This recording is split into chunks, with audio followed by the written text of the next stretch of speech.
जा रही आज हमारे स्कूल के मैडम को, रूपम मैडम, उनके भाई के तिलक को। देखो कैसन लग रहा है, सब सर जी थी, सब में कंपटीशन है, किया ज्यादा अच्छा लगी हुई जी।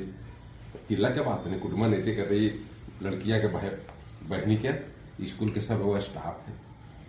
कैसन लग रही है जी, कमेंट में लिखबो तो कि आज हम जी तिलक में जाए के पहले कितना सजलिए, ठीक ना। चलिए ठीक है, निकलो ये, बाय। इंतजार करो उनको, सुरेंद्र सर और श्याम सर दुआरी पर दोनों जजमान खड़ा हो। सुरेंद्र सर तो एकदम हमारी गाड़ी के चक्कर में हकू, ऐसे श्याम सर देखो ले के ऊपर मोटरसाइकिल चला। जल्दी जल्दी चल, ये मैडम के भी इंतजार होते कि हमारा स्टाफ लोग एलखिन नहीं। वो आ गए मैडम के घर तक, लेकिन की करियो, आवे के पहले तिलक फलदान सब हो गलो, और खैबो खाली आप।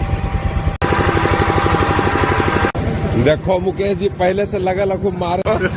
मैडम अपन भाई के शादी में कैसे सज धज के तैयार है।